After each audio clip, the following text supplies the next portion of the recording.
Last time seeing this thing in stock form. Everything's getting ready to be ripped off of here.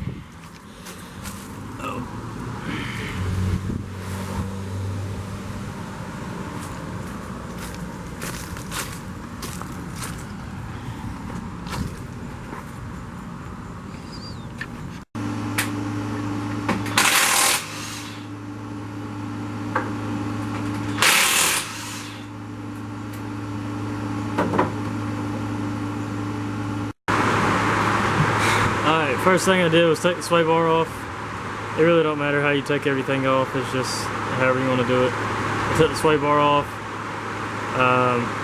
took the brake caliper off, and I guess next I'm gonna probably take the shocks off and then work on the tie rod in, and then after that the last thing is the control arms. And we're gonna drop the whole axle. So alright, I got the whole axle out. I still need to get the upper control arm bolts out and the other control arm, but got the axle over here. Probably gonna strip it all down and paint it, I guess. Got a lot of work to do. I gotta get this off because the nut stripped off on the bottom. But alright, about 10 grinder wheels later and a few cuss words later, we finally got the lower control arm brackets off. So ain't no turning back now. Long arms are coming. Got the other side. Need to clean it up a little bit. I just got it off. I gotta finish cleaning it up, but it's pretty much out. Then got the axle over here. It's painted, and then new diff cover going on. And then we're gonna start hooking everything back up when the lift gets here.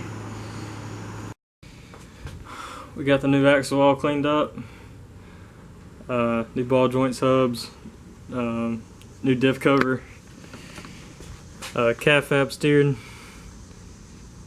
It's a nice little upgrade from the stock steering. You can see it side by side there. Really heavy duty. So waiting on the lift to get here and we can get started putting everything back.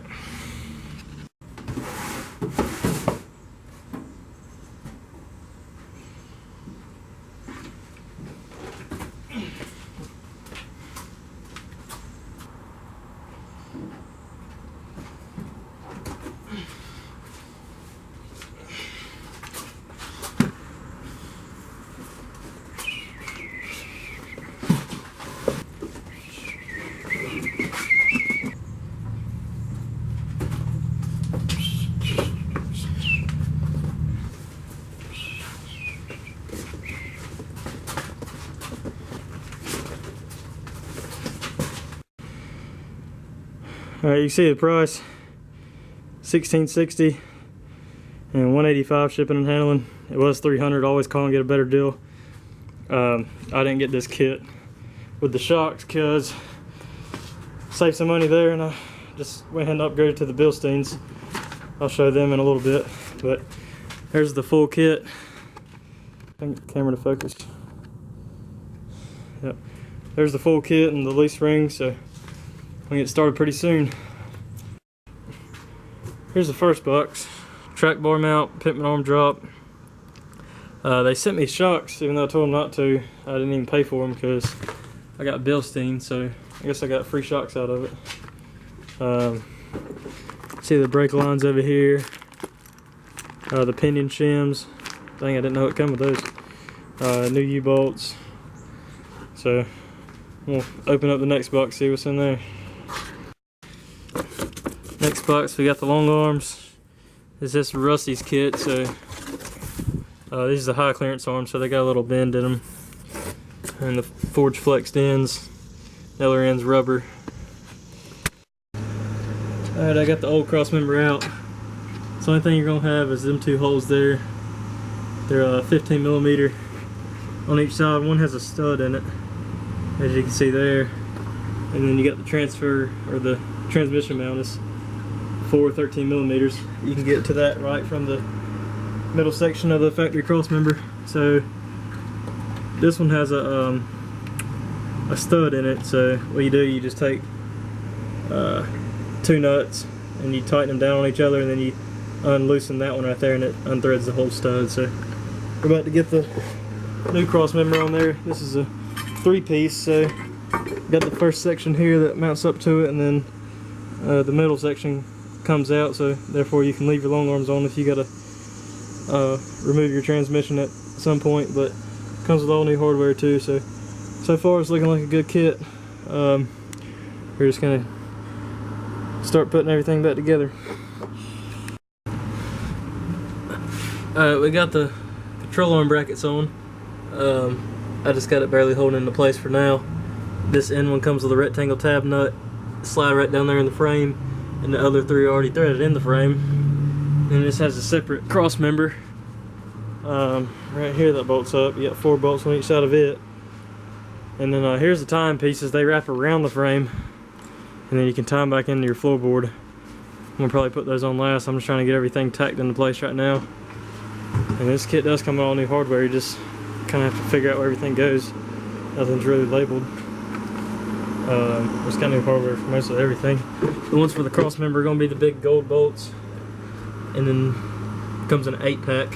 And then the cross member bolts up here come in a 3-pack, and then the one at the end on each side comes with a rectangle tab nut. So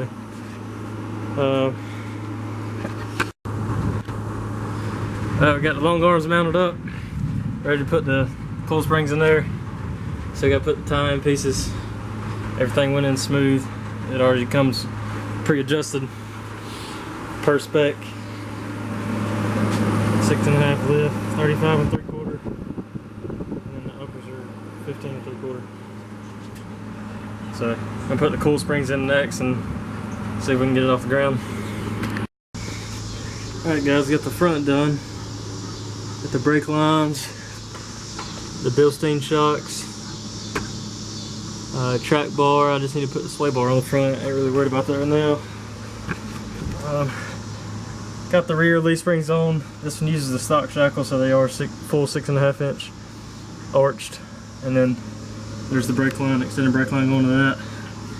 I had to run a new brake line going up to the frame because it broke off. It was rusted out, so I had to make a brake line there. This has shims down on the bottom side of it to help with the pinion angle. So the only thing I got left to do is put the rear shocks on, and we'll see how it turns out. Alright, here's the final product. It's sitting on the ground. You see it's sitting a little higher in the back. I haven't measured the axle of the frame yet. Let's see how tall it really is, but extended brake line's in. It's got a new brake line all the way up. Bilstein 5100 shocks. Full 6.5 springs, stock shackles with the shim, so the pinion angle's good. And up front, got the sway bar disconnects, Bilstein shocks, extended brake lines, Cat5 steering. I put the drag link over the pitman arm to make the angle right with the track bar. Got a new diff cover, axle painted, the whole 9 works. So need to put bumpers on this thing and get it locked. Maybe a different set of wheels and tires. I just threw these on here to drive it around. So